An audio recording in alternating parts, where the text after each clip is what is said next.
தோட்டத்தில் புதுசாக ஒரு கீரை செடி. அப்புறம் இது எங்கேருந்து வாங்கினேன்னா வேலூர் கிழங்கு திருவிழாலேருந்து தான். அங்கே வாங்கின அந்த ஸ்டாலில் ஃபுல்லாகவே மூலிகை செடிகள் தான் வச்சுருந்தாங்க. அதையும் சேர்த்து நம்ம பார்க்க போகிறோம். வணக்கம். இது சிவப்பு பொன்னாங்கண்ணின்னு தான் இதுக்கு பேர். ஆனால் இது பார்க்குறதுக்கு ப்ரௌனு க்ரீனு கலந்துருந்தால் ஒரு கலர் கிடச்சா எப்படி இருக்கும்? ஒரு சாக்லேட் க்ரீன் கலரில் இருக்குது. ப்ரௌனா க்ரீனான்னு தெரில, ஆனால் அது சிகப்பு பொன்னாங்கன்னு சொன்னாங்க. கீரைகள் ராஜான்னு கூட இதை சொல்லுவாங்களாம். இதில் அவ்வளோ சத்துக்கள் நிரம்பி கிடக்குது. இது வாங்கிட்டு வந்து கொஞ்ச நாளே எலி பிச்சிருச்சு. அப்போ திருப்பியும் இது வச்சு வளர்ந்துட்டுருக்குது. இது நம்ம ஊர் பொன்னாங்கண்ணியை விட கொஞ்சம் க்ரோத் ஸ்லோவாக தான் இருக்குது. இருந்தாலும் கொஞ்சம் பூச்சி தாக்குதலும் அதிகமாக தான் இருக்குது. இருந்தாலும் அதோட பேருக்காகவே வளர்க்க ஆரம்பிச்சிட்டேன்.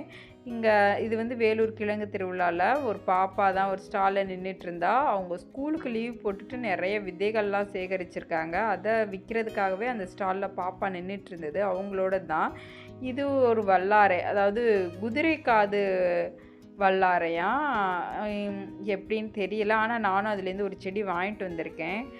அதையும் இப்போ எலி பிச்சிருச்சு.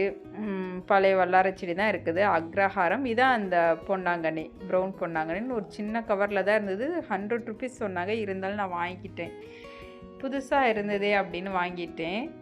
நிறையா உடம்புக்கு நல்லது செய்யும்னு வேற சொன்னாங்க. கீரைகளின் ராஜான்னு சொன்னாங்க.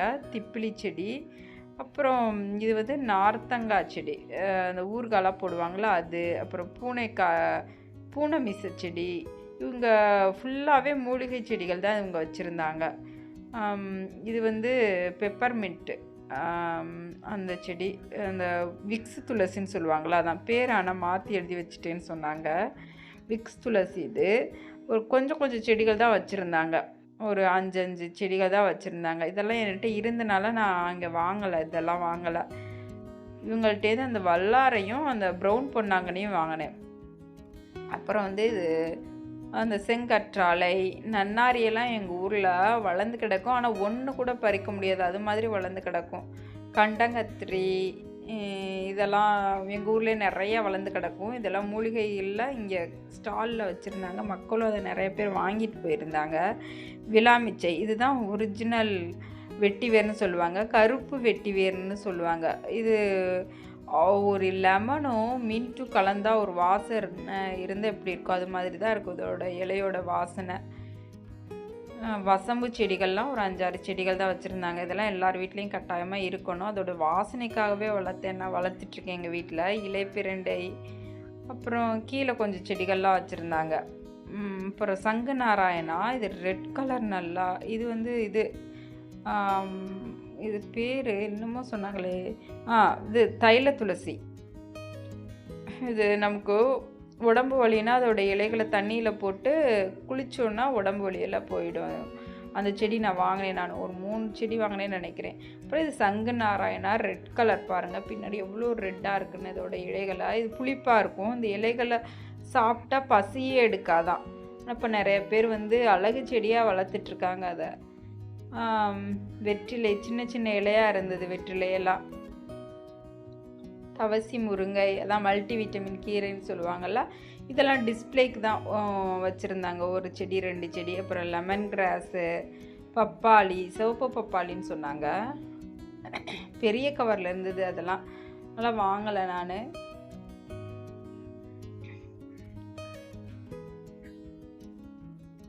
கீழே ரம்பை செடி, நிறைய ரம்பை கொண்டு வந்திருந்தாங்க. அதெல்லாம் இது சித்தரத்தை,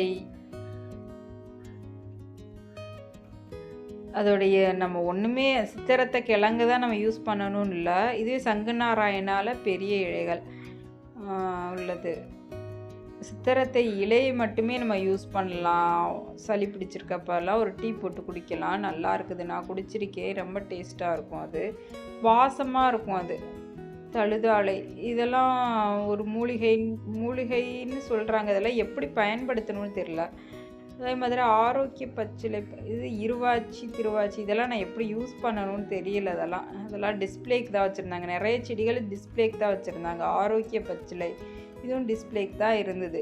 இதெல்லாம் எப்படி பயன்படுத்தணும்னு தெரியல. ஆனால் புதுசாக இருந்தது. புதிய செடிகளை பார்க்கும்போதே இப்படியெல்லாம் செடிகள்லாம் இருக்குதா அப்படின்னு சொல்லி ஒரே ஆச்சரியமாக இருந்தது. இதெல்லாம் பற்றி அவங்களால சொல்ல முடியல. அவங்க அங்கே நின்றுட்டுருந்தாங்க. இது வந்து புளியாரைக்கீரைன்னு சொல்லுவாங்க. இதில் டீ போட்டுலாம் குளிக்கலாமா. இது புளிப்பாக இருக்கும் இந்த இலைகள்லாம். இது ஏரி குளம் வயல்லாம் வளர்ந்து கிடக்கும். பென்சில் கேக்டஸ், இதை பூச்சி மருந்தாலாம் யூஸ் பண்ணலாம். அதோட பால் உடைச்ச கிளையில் உள்ள பாலை வந்து மற்ற தண்ணியில் கலந்து செடிகளுக்கெல்லாம் தெளிக்கலாம். இது தழுதாலை. இது அழிஞ்சல் மூக்குசளி பழம்னு சொல்லுவாங்கள்ல, ரெட் கலரில் வரும்ல அந்த செடி. இதோட பழங்கள்லாம் மரத்துலேருந்து விழுந்ததுக்கப்புறம் திருப்பியும் நகர்ந்து போய் இதோட வேரில் ஒட்டிக்குமா. இது சிகப்பு கலர் இஞ்சி. இதெல்லாம் வந்து டிஸ்பிளேக்கு தான் வச்சுருந்தாங்க.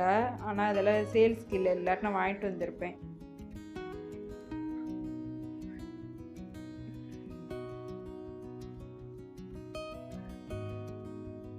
முள் சீத்தா,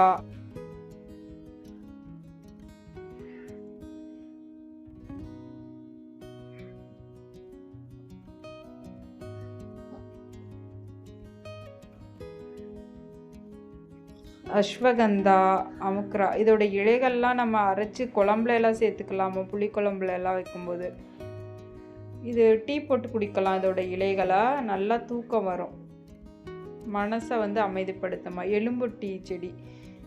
இது நம்ம எலும்புகள்லாம் ஏதாவது அடிபட்டுருச்சுன்னா அப்போ அந்த இலைகளை அரைச்சி போட்டுக்கலாமா.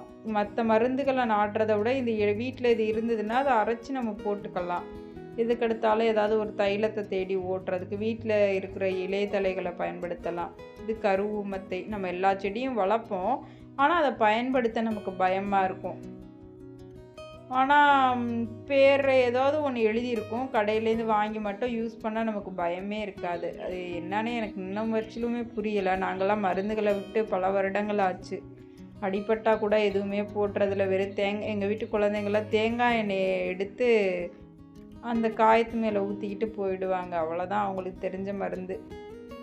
பூனமீசை. இதெல்லாம் டிஸ்பிளேக்குள்ளது. பெரிய பெரிய செடியாக இருந்தது எல்லாமே.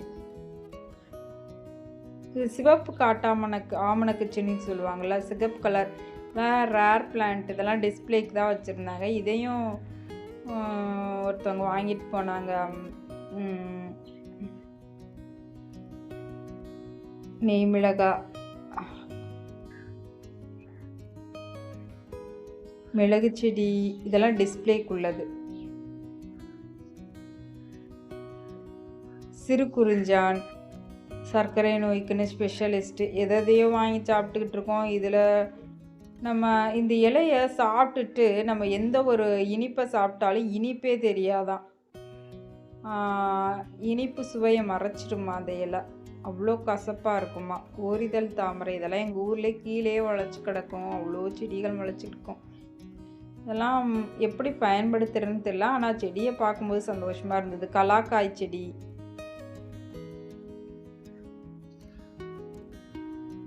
ஆதிமன். இந்த நர்சரியோட பேர் ஆதிமன்.